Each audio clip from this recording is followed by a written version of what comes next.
Are we live? Are we live? Are we live? I think we're live. I'm not sure. I'm not sure. Hey guys, welcome to the show. Welcome to the show. This is actually episode 19, and got a really good guest coming on tonight. Very excited about our guest coming in, and the guest has sober houses. Is where you go after you got a rehab or treatment, and they just someone's there to remind you that hey, you can't drink tonight. Blah blah blah. Well, let's get it going. Here we go.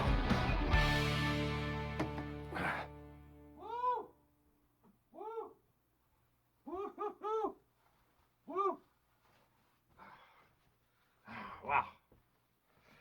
Hey guys, how are you? How are you? How are you? We're gonna take a couple minutes for everyone to get settled in and have a good time here. Let's see. I want to make sure I'm live. I got a new computer. I got a new computer here.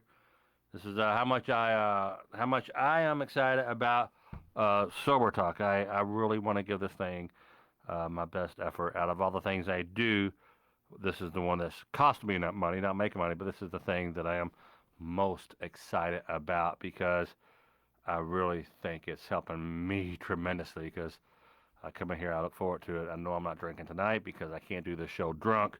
That would be freaking ridiculous.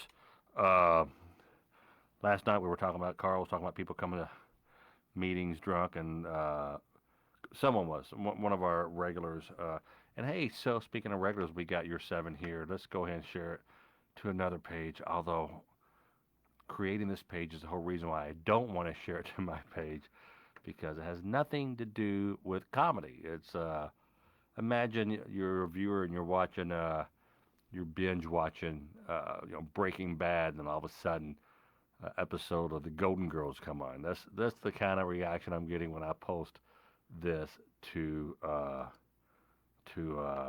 my other pages that are comedy pages. But until more people find out about it, or until I start creating ads, whatever, I'm going to go ahead and share it to other pages. We just got a email. Hey, wanted to let you know I'm good. No drinking. Just did some running on the house and went to the grocery. I'm good. I feel great.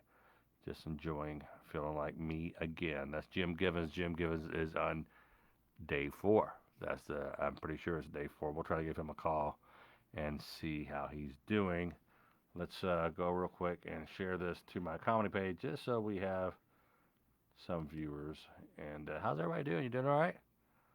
I got a great guest coming on tonight. I'm starting to work the guest, guys. I'm I'm getting kind of aggressive about it, and hopefully this all pan out would be a good thing. So let's see here. Here we go. Sober talk. Here we go. We are live on my other page. Let's see it. Sober talk. Oh, let me get. I've got a space in there. Here we go, sober talk.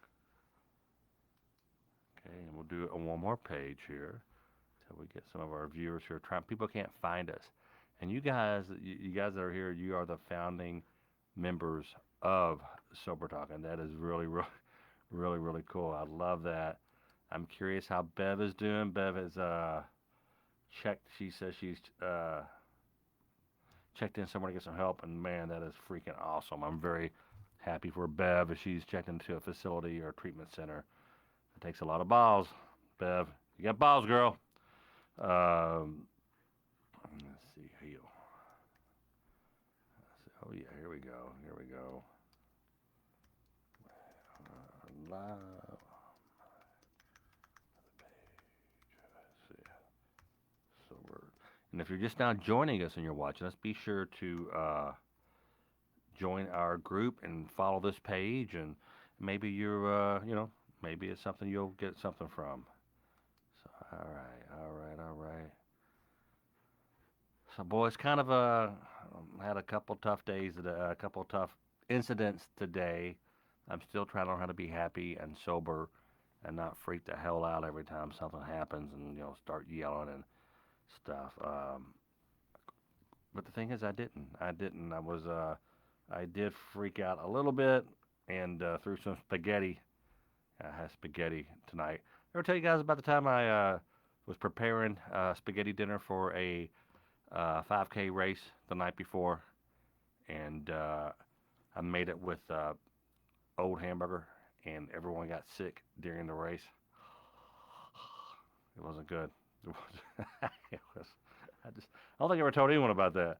So here we go. Just give me a second here to get on Sober Talks page. Get back to page.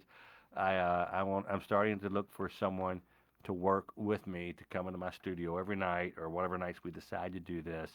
Uh, I put some fillers out to some production houses. Hey, I'm looking for a young person who's wanting to get some experience because I'm doing all this by myself. I'm screening the calls. I'm switching the cameras. Last night I had to leave the show for 90 seconds to go fix something. But all right, so here we go. Let's get going. So hey, welcome to Sober Talk. You are here because you want to get sober, you need to get sober, or perhaps you're just sober curious. Whatever the reason is, we are glad you're here. So hear the story about the show. I have quit drinking many of times. I've quit for 3 months, 6 months, a year. I even went 2 years without drinking. Today I'm day 62. Check it out, day 62 of no alcohol. So living alcohol free is one thing, but living alcohol free and happy is another thing. I'm trying to do it differently this time, and man, I truly hope it works. Sometimes we discuss health benefits, both physical and mental. Sometimes we share drunken war stories, and sometimes their stories are hilarious, and sometimes they end in divorce, prison, and sometimes death. How can you tell if you got a drinking problem?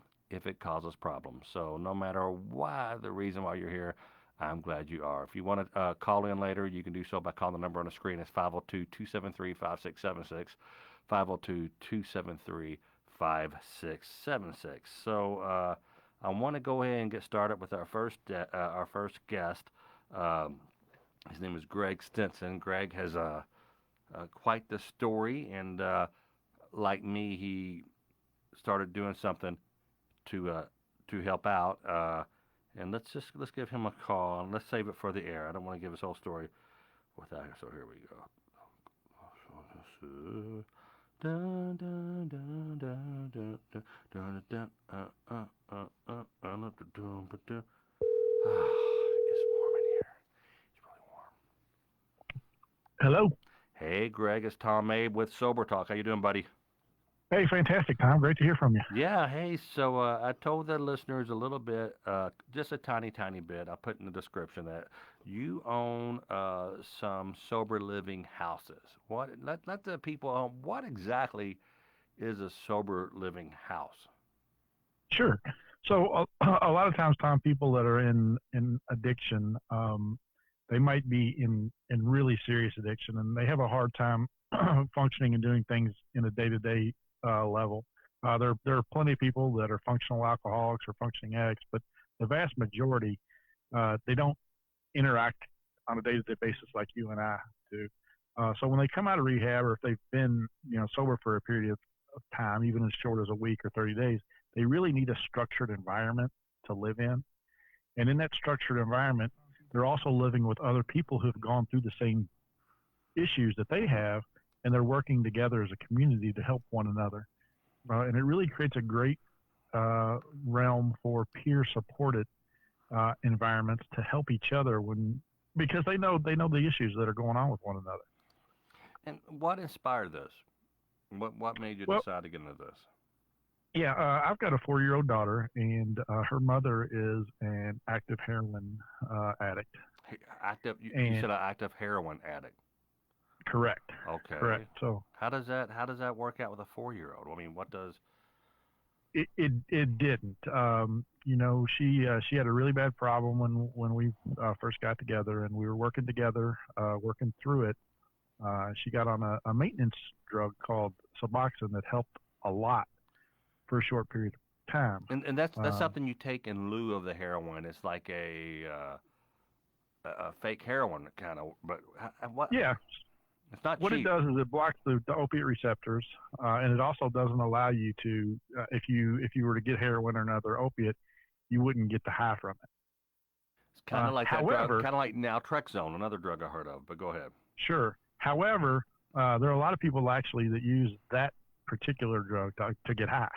Uh, so, and for addicts, it might not be the high that they like, but there's still a little bit of a side effect of that highness. Um, Wow. she got down to a really low dose, and for we had our daughter, and she was healthy, and everything was going great. But with addicts, if they're not really working some kind of structured program, things don't always they aren't always as they appear. And at that point in my life, I had no idea um, the depths of addiction or how to deal with it or anything like that. So eventually, the Suboxone just didn't last, and she went kind of back on a binge. How do And you how do you you and I had a little pre-interview today, and I was saying when, when you're wanting to it's kind of like being underwater, and you know that if you breathe, you will die. But you will breathe. You need the air so bad that you're going to try to breathe if you can't get up above. And that's how heroin can be. You no matter what, you know it's going to. I've heard of kids going to funeral homes and dying in the parking lot by doing heroin. It's like I gotta have it. it's it's just it's not really believable to people outside of this world. And it still shocks me to this day. It's one of those things that I can't explain. I don't understand it, and I will never understand it. But the fact is, it's real. Uh, we have sober living homes for women, and I counsel and work with a lot of women who don't have their children, and Oh it's heartbreaking. man, It's because heartbreaking. because the heroin or the drug of choice that they're on that is stronger than the love they have for their kid. And again, it's something that most people just can't fathom. And there's a lot of negative comments about women who do that. And I certainly have a lot of mixed emotions about it as well. And I have some anger issues and some things that I'm dealing with because of that situation. Well, sure, because you Uh, got a 4-year-old daughter and your girlfriend, fiance, whatever she was to you, is doing heroin and cannot function as a mother. that's correct.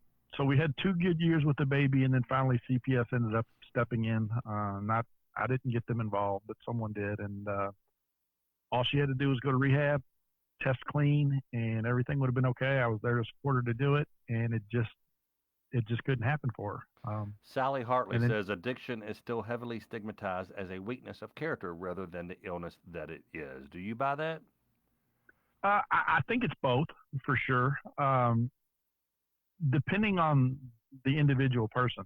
A lot of it has to do with the people that you hang out with, your habits, um, and there's ways that you can certainly limit your exposure to it, but it takes a lot of work and a lot of effort.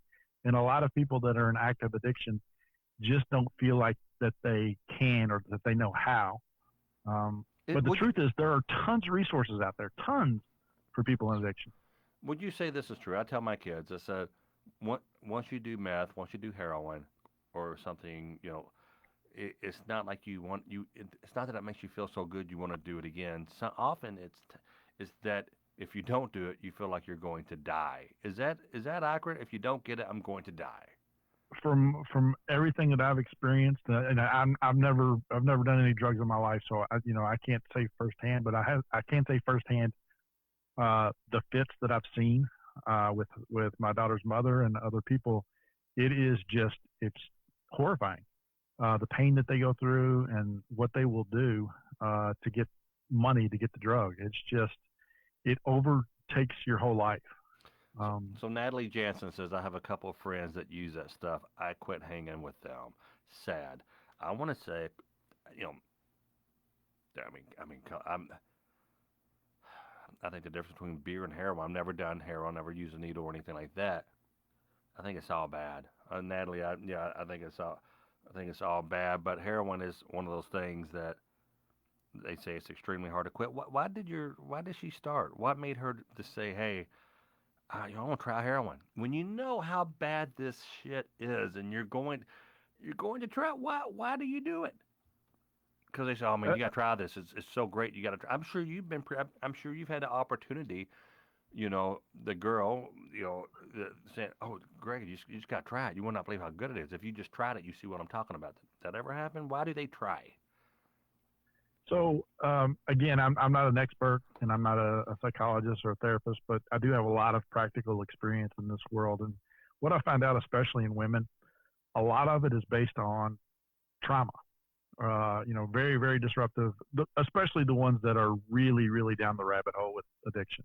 Um, They say, and I say this every show. They say that addiction starts with abandonment and trauma, the two things. What kind of trauma you think mom had?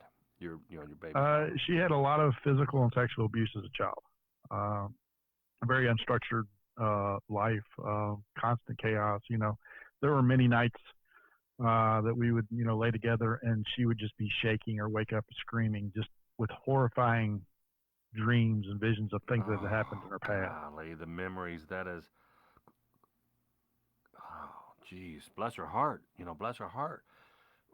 Have you seen anyone? You own these sober houses, and the sober house is kind of like where people go to after their rehab, after their treatment facility or whatever, and they go there for structure. Am I right? Sure, Have you absolutely. have you seen any success stories? People getting off heroin and Yeah, as a matter of fact, a vast majority of the rehabs and the sober living houses and sober living community are staffed with a lot of those success stories. One of the gentlemen that I'm working with, he works for a group called the Fletcher Group. I mean, he's working on his master's degree now.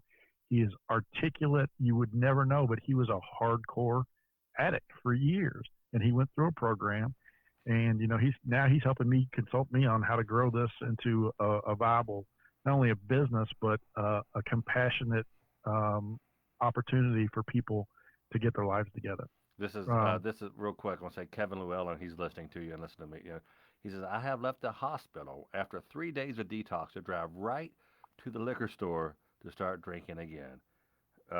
Zero F's given because I didn't want to stop. It numbed all the problems. So if your fiance, if I recall at one point, if she's sitting in bed shaking, she's trying to self-medicate to push those bad thoughts and those memories of getting raped or whatever those god awful things that happen, you know, just to make the pain go away. But you're saying Right. the gentleman that you said so you're saying this guy getting his master's, and you saying that the sober houses are staffed. Those people who work at those sober houses or work at those facilities, those treatment centers, rehabs, those are former patients, possibly that same facility. That's right. That's absolutely correct in most cases. What would you when someone comes into a sober house, can you tell which ones are going to make it and which ones aren't, or is it just I'm as long as I've been kind of involved in this, I'm still naive and I'm still optimistic about people. So I have a tendency to kind of believe everybody's going to make it. And I'm like, all right, this is fantastic. Unfortunately, the chances are not real good for most people.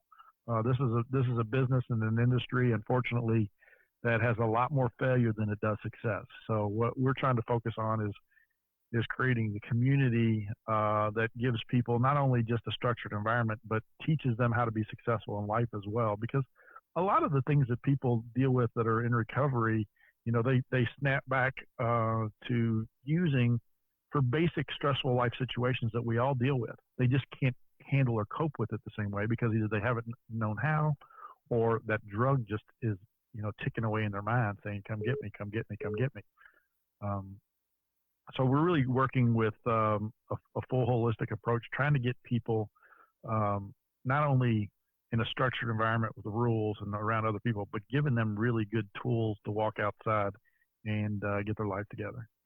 so when you were when you woke up and the girlfriend, the baby's mom, is shaking, and what did you think that I should call 911 or what was your Well, there's two different kinds of situations. One is just nightmares and just horrified, and we'd kind of talk through this, and um, a lot of it started to go away after we had stabilized and the baby was born, and she was doing such a great job with the baby for a couple of years.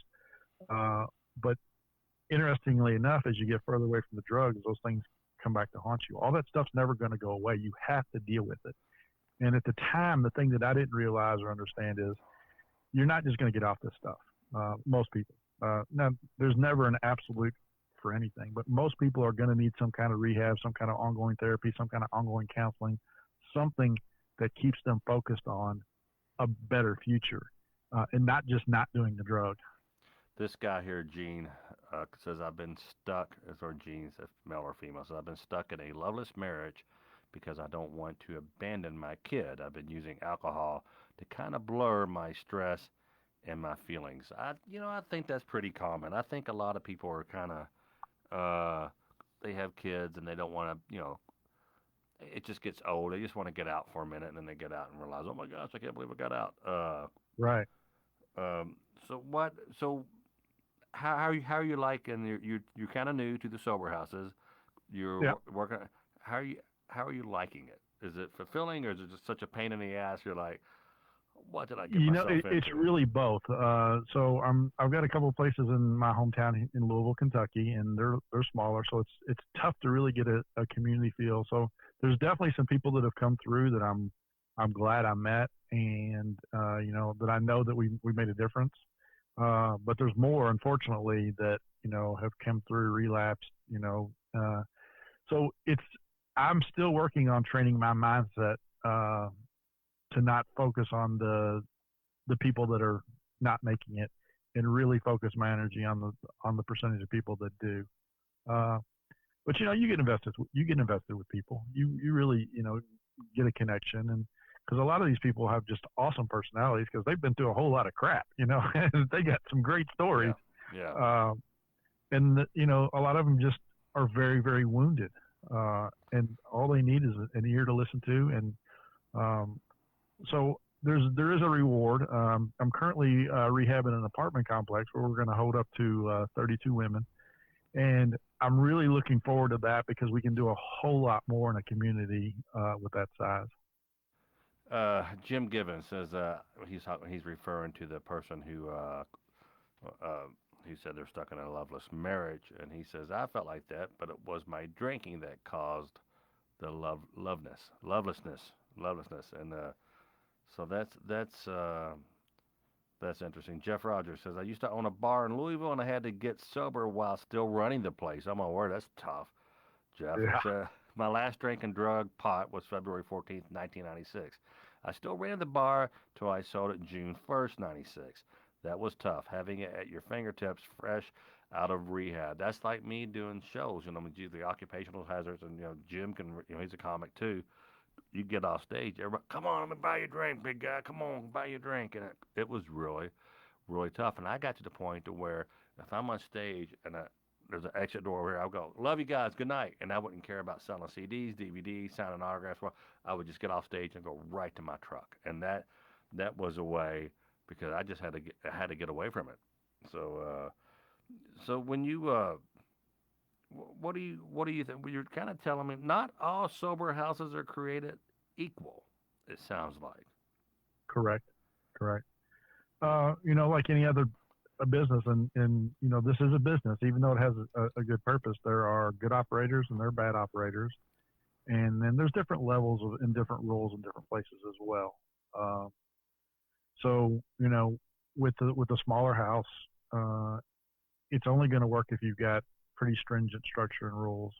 There are plenty of places that I've heard of that people are getting high in the sober house, Wow, and wow. some operators are just more worried about that rent check than doing that. And that's not most of them, but that's a few for I sure. was reading somewhere in somebody's blog or some forum about because I'm trying to learn so I can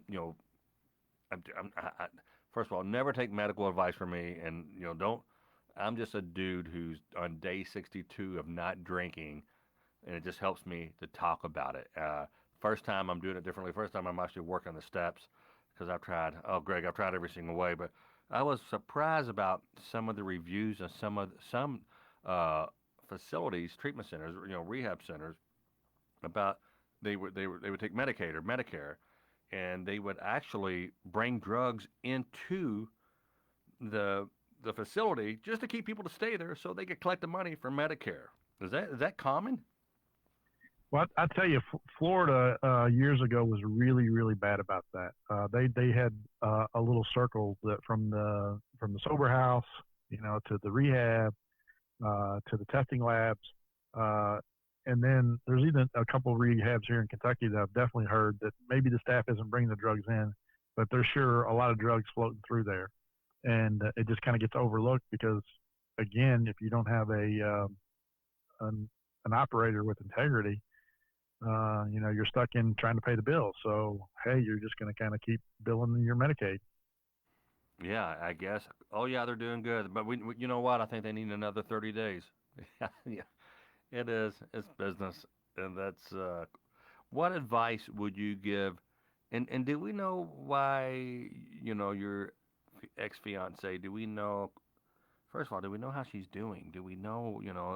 Is she getting better? Is she getting worse? I mean, and I don't want to. You just don't answer anything you don't want to ask for, buddy. I don't know how far. No, well, it's been 2 years, and during that period of time, there's probably 5 or 6 times that I've tried to take her to a rehab where she said she was ready to go, and every time I did, not 30 minutes after I left, she ran. Um, and at this point, I'm just sure that she's still out actively using, but I try to eliminate contact at this point because I can't have someone coming in and out of my daughter's life that's just going to constantly be doing this. And Let's actually, talk. legally, I'm not allowed Well, as let's well. let's talk about that. She's 4 years old. Does she know what's going on? Does she miss mama? I mean, what? How does that? She misses her every day. We'll go into the grocery store and there's always that big flower display. And, every time Hmm. we walk past it, she always says, "Hey, let's get these flowers for mommy." Uh, you know, she saw her on Mother's Day. She saw her, for a few hours here and there over the last year, but she hasn't been in her life. But my daughter is so sweet. She just loves her mom, and she talks about her all the time. The And irony. she's You know always what? wanting me to buy her a present or get her flowers or do all this stuff. It's really sweet to hear, but it also is heartbreaking. So let's play this tape out. You know, this doesn't end well. This does not end well. There's. I don't know how old this girl is, but there's not a whole lot of 50-year-old heroin addicts. No, This. not a lot, She maybe. especially nowadays because they're mixing it with fentanyl and people Yeah. are dropping like flies. Jeez. And fentanyl is some kind of what do they call it? It's an artificial substance that's cheaper to use. It's like a hybrid, or I don't know what the hell I'm talking about. But It's heroin on steroids. jeez Louise. Now I think that what's the actor? Uh, it's a big actor. I just thought of him today. Redhead, played in Along Came Polly with Ben Stiller. Anyway, he incredible actor. Played in Boogie Nights. I mean, this guy's it's like award winning. Just he's so dang died again. He got bad heroin in New York. He went off the Greg Girard. There's another comic. He's really big, and he's talking about always preached being sober. Always talked about you got a problem, man. You got to get help. You got to go right now. Go to a meeting. Go to a meeting. Greg Girardo, and he had been sober for 20 years and got a hold of some bad drugs and died in a hotel room. So one day, hopefully she'll be old enough to know your daughter, and you're gonna be buying flowers for her gravesite. Let's get mommy Yeah, some and flowers, and that you know that's sucks. that's one of the unintended consequences that I don't understand about their families. Even though our relationship is probably not repairable, I still want my daughter to have a mom in her life. So I go to bed every night just wondering, is today going to be the day I get the call? You know, No, I bet and every and time the phone to rings, be honest with you, I'm shocked that she's made it this long. wow. Anything else you'd like to talk about, buddy? I feel like I just brought the room down by talking, but people at home who are watching, this is sober talk. It's not always this in your face. It's a lot of people here they're watching because they have kids. They're not watching because they have problems. They're here watching because they have loved ones or they are just sober curious. They just want to quit to be quitting. But again, why do you make you never answer that? Why do you think she started? Why do you think she tried heroin? So we talked about the trauma and the abuse and all that kind of stuff, and she's from Florida, and in Florida, years ago, it was known as the pill mill capital of the world. So it was very, very easy to get oxycodone pills in Florida. Okay. And she was in a group that like to quote unquote party, and that's what they did. And the interesting thing is you start on that, and it's kind of like a cocaine kind of substance. You crush up the pill and you snort it. Oh. But then that doesn't do it anymore. And, these young 17, 18, 19-year-old kids, her group especially, they skipped the snorting part and they went straight to the needle. Wow. And, once you're on the needle, it is extraordinarily difficult to get off of. I can tell you that. But then finally, as more and more awareness became abundant across the country and the pill shops were getting shut down, the supply of pills became harder to get. And it simultaneously, that's when when heroin really cheap was pouring in from Mexico. So all the people that were addicted to opiate pills couldn't get them, so now they got heroin readily available, and it's just kind of bombed. So heroin from that. heroin's like, hey, we can't do the pills anymore, but we can do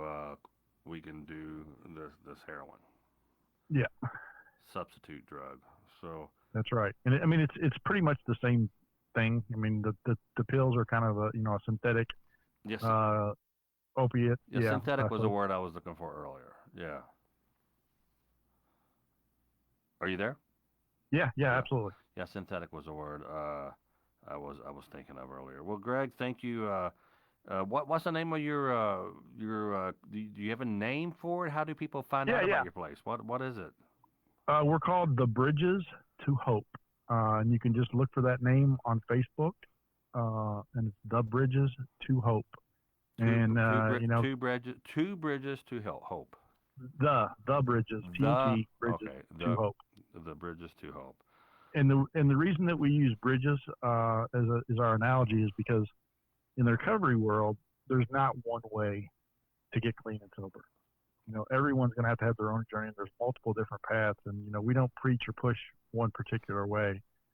We give people the opportunity to choose different paths, whatever obviously with structure.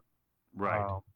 But some people find it through God. Some people find it through the AA meetings. Some people find it through self-help, peer groups. There's just a lot of mechanisms. Well, dude, I want you to come back. I gotta grab this. It's my daughter. They're burning my phone. I'm afraid something's wrong, Greg. I'll talk to you soon, okay? All right. Thank you, Tom. Thank you, buddy. Mackenzie, I am live and you're on the air. Is Mom okay? Are you okay? I keep on getting calls. Oh, haven't been calling you. I just talked to Mom, so that's why. And she's okay. Would you call her Yeah. and make sure she's okay and have her text me to let me know that she's okay? Yeah, I literally just got off the phone with her, and she's on her way home. Okay. All right. Love you. Love you. Bye. I hate my kids. Don't ever have kids. I'm trying to do it. It's bad. It's bad.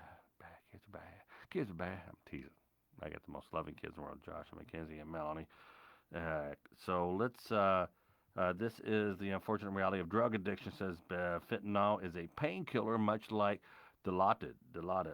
Natalie Jensen says, I changed for the better when I had my son. Sally Hartley, if I should ever meet you, I will buy you some fancy-ass coffee. Well, thank you, Sally. I want some fancy-ass coffee. Has anyone heard from Carl? Carl's not here. Carl's a founding member, and he's not here. All right, let's call and touch base with our buddy Jim. Today is day 4 with him. Let's see if he will pick up. So just give me a second. So that was very interesting. Now that was Greg. He has had a girlfriend, and they were engaged, and they had a baby, and she's on drugs, and the disease or whatever it is. So from what I understand, she couldn't get a hold of the oxycodone, so it was the pills that were, or it was heroin that was the next thing. God, I'm glad I never tried that. If I tried it, I'd be dead. I'd be dead. I would like it and couldn't afford it. It would just be really. Hello. Hey, buddy, Tom Mabe. Happy day 4. It's day 4, right? Yeah, it is day 4. Day 4, heading for day 5. So, how you think? Is it have you gotten those thoughts where, like, you know what? I got this. If I just quit a few days every once in a while, I'll continue to drink. Have you thought about that? Has that crossed your mind yet? Here's the thing. If I start thinking like that, now I'm going to go right back to drinking. Can't think like that. No, it is. I just know that in the past I have thought that way, and then it has not. Oh yeah. I believe that was described one time as thinking. Thinking. Thinking, man. You start thinking that way, and basically, here's what it is: your brain's trying to trick you. Oh, the addiction. Hey, man, the addiction. Yeah. You got this, man. Come on. Hey, look, man. You went 4 days.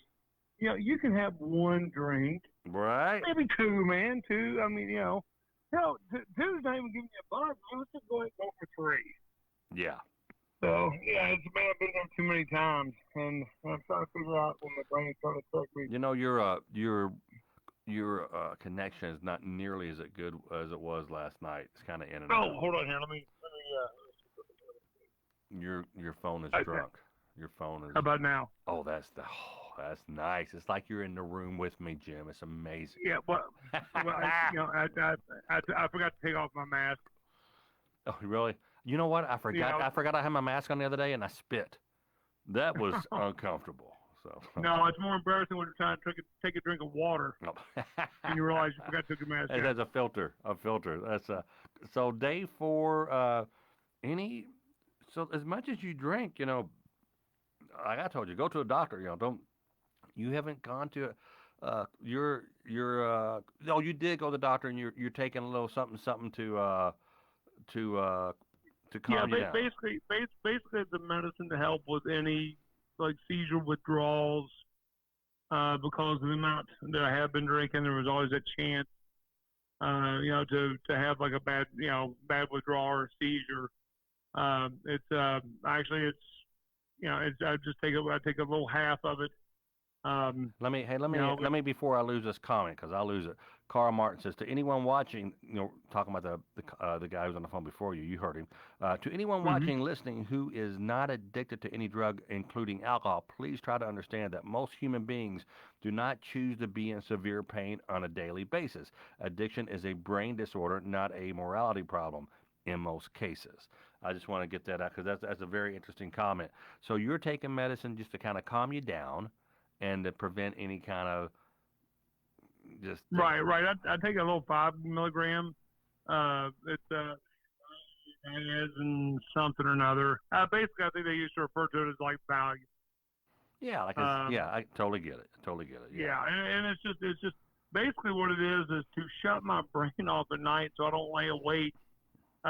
Just everything running through my head. It's the first night that I stopped, I could not turn my brain off. I would tell my brain to shut up, and next thing I know, I'm trying to figure out how they actually carved Mount Rushmore, and then Mount Rushmore, it's just a lot of rocks. Rock, I love rock, man. AC/DC, man, they rock. AC/DC, man. I remember one time I got shocked really bad. Yeah, and it's really shocked me. That's me trying to pray at church. Or trying to pray before bed. My ADD is so bad. I'm like, Jesus, please allow me. And I if I put my tailgate down in my pickup truck, I probably get better gas mileage. I really would, and it just goes and trucks, but no whole tariff they got on trucks. That's something else. It's just it's the mind of an alcoholic. We never stop. Our minds never stop. But today's day 4. Now I think if you make it to day 6, your doctor, you only got like 10 pills or something, so you're not like going to get addicted to these pills. To be honest with you, I have not even been taking the full. I've been taking a half of one. Good. Yeah, just a half of one. It's a chance to take it, kind of everything. It's like, okay, I'm just gonna sit here. I'm not letting things stress me out. Me and the wife don't agree on something. It's like, honey, it's okay. I understand. I get it. I'm a bonehead. I'm a moron. You know what? You married me, so who's worse? So just let it roll off your back. Right. Right. There's no sense of getting into no sense in giving my brain the excuse to go, you know what? Screw it, man. I'm gonna go have a drink. I don't need this. I'm gonna have a drink. So. And that's pretty much where I am. That happens. Well, Jim, we're just gonna follow your journey. And there's a lot of people who want to do what you're doing, and if you can do it, I mean, geez, you're well, to add to one of your callers earlier, that's one of the things that, and I was hearing heroin, and I had a really good friend of mine from high school. Knew her kind of when I was a freshman. She was the prom queen. Everybody loved her, man. I mean, she was just the greatest ever. And as time went on, one day she called me because she thought my job curtailed a different area than what it actually does. But she was asking me for some help. And I got her on the right track, on the right path. Her boyfriend had beaten her up really bad, and I was able to kind of steer her toward a help group. I explained that to get into a program that she kind of needed to look into, she needed to go to Indiana. Indiana has a really great program in the area that she needed it. And she got healthy. She was doing great. The problem is the years had taken so much of a damage on her heart that it just hurt. And when she got sober, her heart gave out. She passed away. But that's why I've always lived by the motto now of I rather live sober than to die drunk. Or no, I just got that backwards, man. I just got that backwards. I would rather die sober than to live drunk. There you go. I think it makes sense both ways. It makes sense, but But no, that's me, man. I mean, there's been times. I mean, I'm not gonna lie to you. And let me ask you this: have you ever gone to bed just almost crying, like, "Oh, what the hell? What the hell? God, please help me not be a freaking loser. Why? What? I'm a piece of shit. I'm sorry. Pardon the French, guys, but have you just been like, what the f am I doing? Why do I continue to keep on being a piece of crap? Why do I do this? Have you? Man, I have laid there, and I have just like pinched out every muscle in my body, screaming inside, saying, "Why can't I stop doing this? This is insane. I'm killing myself. Why am I making people that love me pay the price for stuff that I can't deal with?" And there's so many. And the first thing to do, man, wake up, take the rest of that bottle. I'm gonna pour down the drink symbolically. I'm never gonna touch it again, and I'm not buying a new bottle the next night. And I've just spent $20 pouring it down the drain. So it's until you can figure out that problem, and I'm starting to understand that my problem is, man, I don't know how to be happy. If I'm happy, I'm scared. Wait, what's the next big thing that's going to happen? And man, finally, I'm starting to kind of see that, hey, you know what? Pardon the French, shit happens.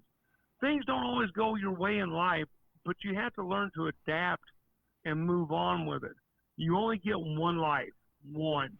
Well, that's the personality of an addict or a drunk or whatever. We are really, we're very insecure. We have a lot of self-pity. Our ego is so freaking huge. I remember I early on, when the first episodes, I was talking about calling his producers in Los Angeles, and we're going to use me on a project for History Channel. He never called me back. I'm like, what's going on? He's something wrong. Oh, they're going to go with someone else. They're going to go with someone else. And finally, I got through. I got through to his assistant on her cell phone. Hey, it's Mabe. I'm just curious. I was supposed to, And she said, Brad, he had an accident. He's in a hospital.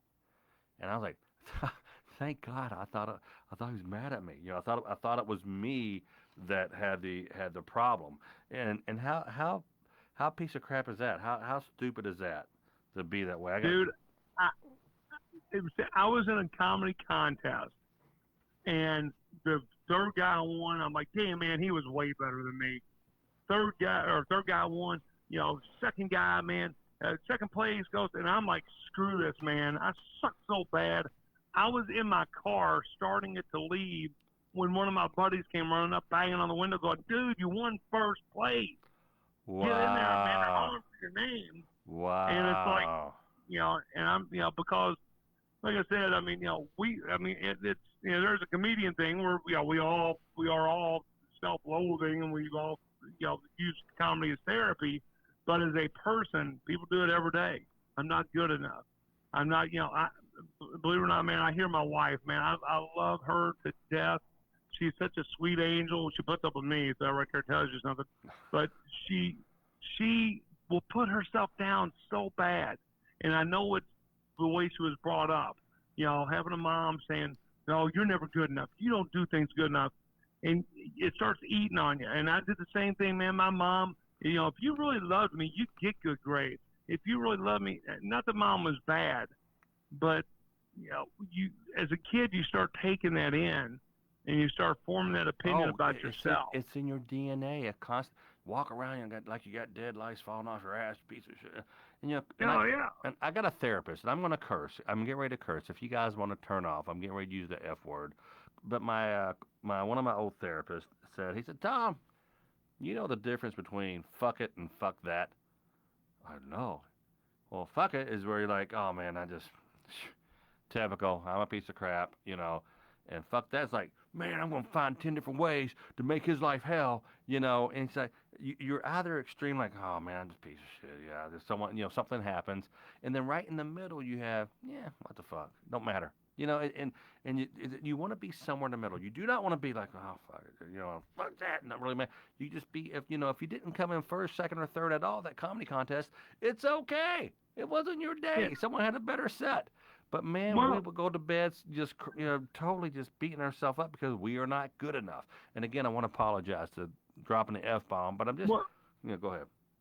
Yeah. Oh no, man. I'm sorry. Sometimes I never can tell the delay on the phone. Yeah.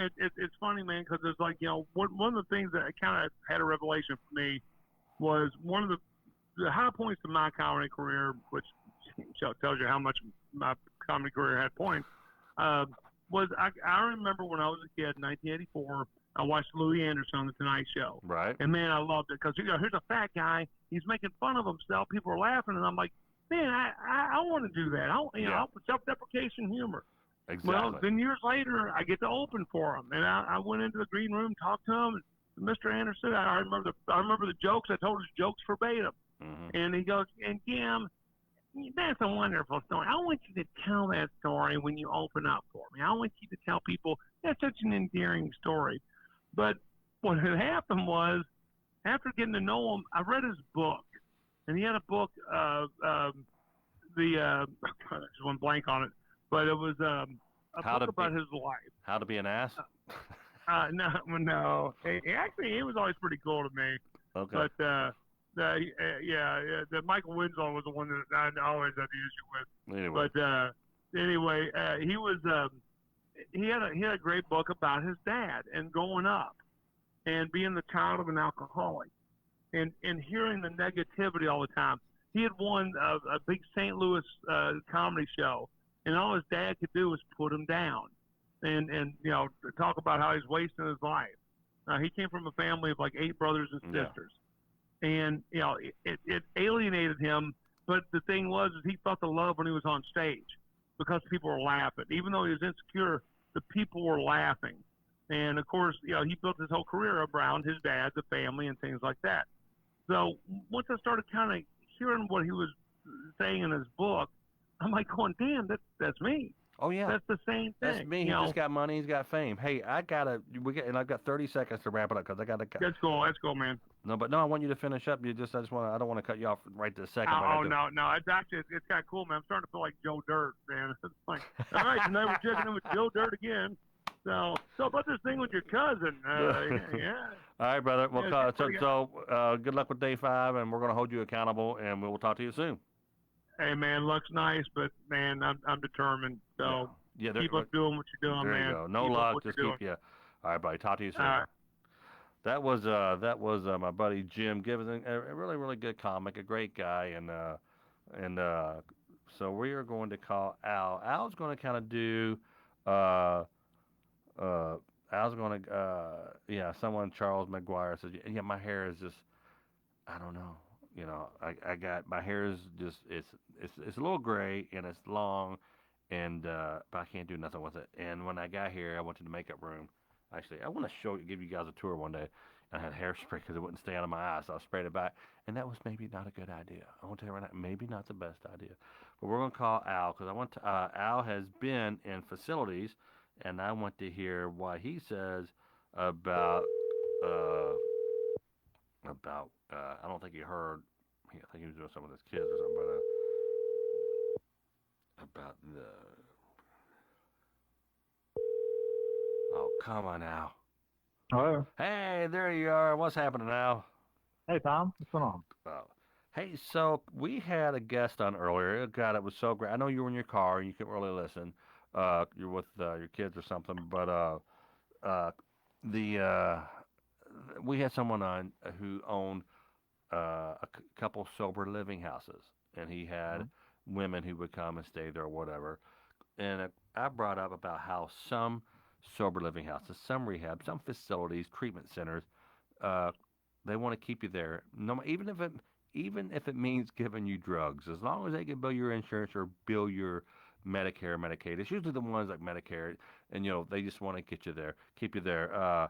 Have you ever done? You told me you did treatment once or twice or something. I forget what you told me, but have you ever done like a sober living after a treatment center? Yeah, I did. It's been several years. I did a sober living house, but it was, it wasn't anything like that. And basically, where I was at the time, where I just stayed there mainly at night because I had to work during the day, and then I wasn't allowed to go see my kids. And I was only there for like, you know, maybe a month and a half, 2 months. But I never saw anything like that. They have pretty strict rules as far as being sober and all that. It's not surprising, unfortunately. But I would like to think most sober living houses, promote sobriety and sure, I would hate to see them, you know, bring in drugs or condone drugs because that's just a disaster waiting to happen. It's not only just someone's sobriety that they're screwing up; it's someone's life potentially. How was your rehab experience, and what's the longest you stayed in a treatment center? The longest for me was 90 days. Well, with detox, it was probably 100 days. So And you so, did, yeah, yeah, you did 10 days yeah, of detoxing and 90 days of yeah, maybe a little less than 10 days of detox, but not 90 days of the program. Yeah, I mean, it was a great experience going, looking back at it. At the time, it sure didn't seem that way. It was, away from the family in a different state, and it just seemed like it was going to never end. But I was lucky that I got to go to treatment and didn't have to, like some people have to go to jail. And so luckily I got the opportunity to go through treatment, and that was several years ago. And would you recommend um, would you recommend like a buddy of mine who's been a guest on the show many times. He went to a 7 day detox, and they kind of tapered him off of the alcohol with medication. And the guy who's just on the phone, Jim's kind of doing it at home by himself. A, would you recommend just a detox? And B, would you recommend a 90 day over, like, say, a 21 day? well, and it really depends on the person. I don't think maybe 90 days is necessary for everyone. Detox is mainly just to get you off the drugs. You're not going to get any kind of treatment besides just weaning yourself off. As we talked about on your show maybe a few days ago, for me, again, speaking just for me, I can't speak for other people. That Okay. the alcohol is a symptom, and so I had other things that caused me to drink, and and that's what treatment is for, to address those other things that get to the root of the problem that causes me to drink. And so detox is not going to do that. I'm just going to get free of alcohol or drugs, and that's why a lot of times people feel much better and then go back out and start using again. So treatment is not only can it get you away, separate you from the drinking, it can also give you tools to use to help you learn not to drink again if that's what you want to do. Again, for me, willpower is not enough. White knuckling it's not enough. Just keeping myself busy is not enough. I had to totally learn a different way of life and learn skills. And again, I'm an advocate for the 12 step program. That doesn't work for Yeah, everybody, yeah, yeah. Well, but no, that's and but for and me, and that's the thing about sober talk. Like, we got people who want to quit drinking, we got people who need to quit drinking, we got people who are just sober curious. I love that term, sober curious. Uh, uh, but yeah, I've tried it. I've quit. I've gone on Facebook and go, yeah, guys, I just can't drink. I'm done right now. I'm done forever. I'm done for. Went 2 years, and then all of a sudden, COVID hits, and you know, I'm uh, I'm drunk, in the backyard, falling asleep, on the deck or something. My daughter has friends over or something stupid. Uh, and this is the first time. This is the first time I was always embarrassed. I told my wife, I want to go to AA meeting. It's embarrassing. It's like about peeing at the bar at Gerstl's, not embarrassing. I Yeah. never peed at the bar, but I've done things. Oh, we've all done embarrassing things. With this disease and with this allergy to alcohol, it's really really bad. But I got to tell you, now my sleep is all messed up. I mean, I slept till like 12:30 the other day because I'm just really working around the clock on a bunch of different things. But I missed or I've been missing my 2 days in a row. I missed my early worm Zoom meeting, AA meeting, and I really tell that I missed it. Oh God! So I cannot miss it tomorrow. And try to go to bed early tonight. But I'm doing the 12 steps, and I have to work them, and I'm going to try to be happy without drinking. Like I always say, alcohol free is one thing, but alcohol free and happy, that now you're onto something. And I want what they have. I want what they had. Now we do not. Well, we got a lot of people who love AA. Some people never. They it didn't work for them. We're not.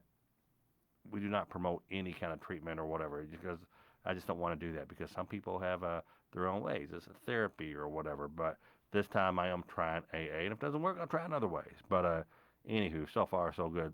The past 62 days, I've gotten addicted to chocolate. I'm like a chocoholic, but Mhm. for booze. That's me now, Al. That's me. So, Yeah, sugar can help replace the alcohol. The sugar you got through alcohol. yeah. Well, buddy, I just wanted to call in because we had a guy earlier. I'm starting to get guests on who are professionals in their field. My current therapist, who amazing, had a little bit of an accident, so she's kind of out of pocket right now. But I'm going to talk Jane into being a guest on the show, maybe even coming in studio. But I'm starting. It's I'm starting to really take this serious, and on a ride home last night after I left the studio from the office. I was talking to Carl, and Carl's he's a founding member. Hey, by the way, we started a group. Started a group for our founding members. This is a private group. Please join. And it's on the page. If you just scroll down, there's 2 members in it right now.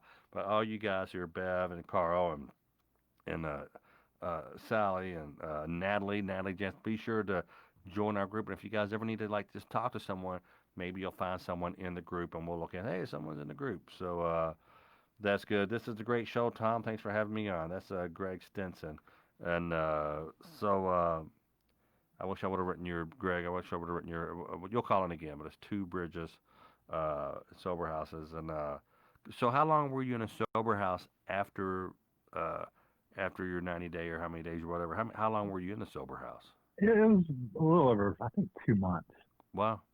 That I was. It's just recommended. It wasn't mandatory. I was just trying to be open to suggestions, and they thought that instead of after 90 days being away from my family and instead of going back into that environment immediately, take some time, slowly transition. So what did you do? Did they like say you got a curfew and we're all going to eat together and we're all going to do this together? I mean, what being in a sober house? What is it? Yeah, there were. Each place is different. Normally, there's a curfew. Normally, you have to be open to have drug tests if there's any questions if you're drinking or using. They don't really mandate that you eat together. At least the place I did, I went to didn't. And I had some flexibility because they knew I had a family, so they let me stay out some on the weekends and come in late on sometimes, and even stay overnight with my family. So it was more of a relaxed atmosphere, just mainly where you're in at night and that have some accountability. They do encourage you to socialize with other people, go to AA meetings if that's at least a lot of sober houses encourage trust at meetings. So that's going through it. Yeah, I don't like it, but looking back, I think it was a good experience just to help me go through that process. So Cool. Well, Al, it's always good to have you on. I just want to get your side of the story. Greg Stinson is the Bridges to Hope. That's Greg Stinson's his facilities are called the Bridges to Hope. And but all right, I'm going to wrap up my show here. So with hopefully Carl will give me a call. Carl, give me a call if you're listening. Carl is one of the founding members here in our little community, along with you, Al. You were on the very first day, and this is the guys. I'm loving it. I'm loving it. Trying to separate sober talk from my Mabe in America Facebook watch page and my fan page, Tom Mabe Comedy. And we got 36 people watching. By midnight, we'll have a couple thousand people come in and watch it. A lot of people don't want to watch it. I get a lot of emails. Hey, are you gonna put this on the podcast? With a podcast, people can't see them popping up here. But and that's cool. I get that. But we are like the little. There's Carl, buddy. I'll talk to you soon. All right, Al. Okay, Tom. Thanks. Thank you. How you doing, Al? Hello, Al. Thomas. How you doing, brother? Hey, I am doing just right. I always laugh when you call in. I love your voice, and you live up in the mountains of one of the Carolinas or something, and I think I always smile when you call in. So, hey Al, Hey, you spent some time in therapy. How about you done any sober houses? hey, Tom, I'm hearing you about every other word. Let me dial you right back and see if we can get a better connection. Or Okay? I could call you, whatever you want to do. Let me call you back. Yeah. We're gonna give Al a call here. Now, I was hoping to give Kevin Llewellyn a call. Kevin, I have to get you. I mean, not that you even want to be on again, but I would love to talk with you. And you've experienced some. You've been at some rehab facilities and treatment center, and I was wanting to get your thoughts on sober houses. Louisville, Kentucky. Louis, is that come up on the thing? That's where the comedy compound is, and how do I Yes, sir. sound?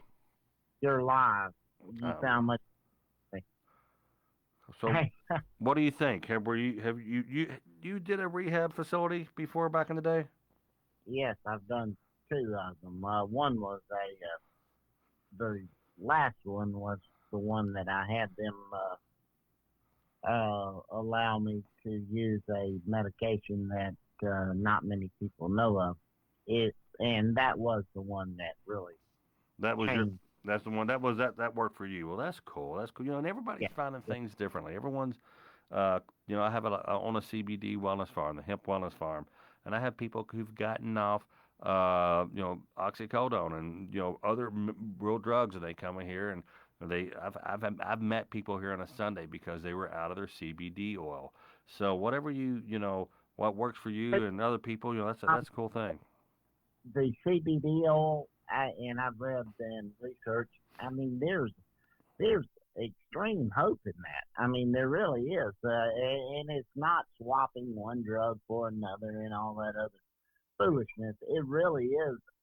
CBD does actually help create new pathways in the brain, a neuroplasticity, I believe they call it, and that really does happen, and it it has to happen, Tom. None of us can. I remember my mother-in-law saying at my first rehab in 90 days, well, we just want the same old Carl back. And I'm saying, no, hell no. No, that's No, not you what don't want that guy back. You don't want that. Yeah, that guy wrecked your car. sober or drunk. You do not want him back. Yeah. And I really had to, I had to find something to change. Uh, Go ahead. So you did a rehab facility. You went to a treatment center. How about a sober house? Did you ever experience a sober house after? No, but a lot of the folks that were there, I would say 50% of the people that were there at the place that I was, um, which was one of the only places that would allow you to have a cell phone and your computer. Um, Half of those uh, individuals ended up going to sober living houses, and that's critical if you do, especially if you don't have a family with kids. I mean, I've had 3 kids and a wife, and I that would not have been though it would have been helpful, it would not have been feasible in my case. No, I So get it. Yeah, yeah. You got people who depend on your home. It's not. By the way, Carl, Bev Holland says hey to Carl. She just reached out. I don't know if you're in front of a computer, but Bev, hey, Carl, Beth. yeah. So Carl says hey back at you. So yeah, so it's but when you're when you're trying to become better and you're getting your crap together and stuff, you'll do what you have to do when there's people who depend on you, and if you're home drunk constantly, but it's worked out. Now, how long? Tell the people at home. How long have you been sober now, Carl? I would say about 5 years. I've had a few weekends where I should not have tested the waters again, but I never went so far as to get drunk again. If you understand what I'm saying, I do, I do, I do. Well, hey, look, I just wanted to say hi. It's kind of become a tradition that I try to get you on every show because I just love talking with you. But I'm gonna try to get home and go to bed at a decent hour. It's 9:05. If you want to talk on the way home, you got my number. But I'm gonna try to get in the truck within the next 5 minutes. Guys, thank you so much for watching get some, another. Go ahead. I'm sorry, Carl. Go ahead. I say get some rest, sure enough, and I'll talk to you tomorrow or tonight. All right. Yeah, I'll talk to you in a little bit. All right, thanks, Carl. Uh, Thank you so much for watching another episode of Sober Talk. I get the numbers messed up, but I think this is episode 19. If we go back, and we are going to take all the episodes and put them. Carrie's working on a podcast, so that will be something that you can watch or listen to at your leisure. If you're working in the house, you're driving or whatever. We're going to take all the audio from the. We're going to detach the audio from the video here, and we'll upload that to a podcast. And Bev, you're here, so I assume you're doing better. Natalie, you're here, and that's cool. Larry Hall, keep Larry in your thoughts and prayers. He's a raging alcoholic. Larry's one of my best friends, dear friends. He just said, Tom, you're doing good work there, my buddy. So Larry's one of the fortunate ones who can have a beer or two every once in a while and not have 25 beers like me. So I love you guys. Thank you so much for being here, and we will talk with you soon, and we'll see you tomorrow night. Now I am going to freak the schedule up a little bit because I'm going to go out of town. I live in two places, and we're going to be going back to Hilton Head Saturday. I'm going to try to take a little laptop or something so I can go live. But I may not be every night, but we'll see. All right, love you guys. Talk to you soon. Thanks, bye.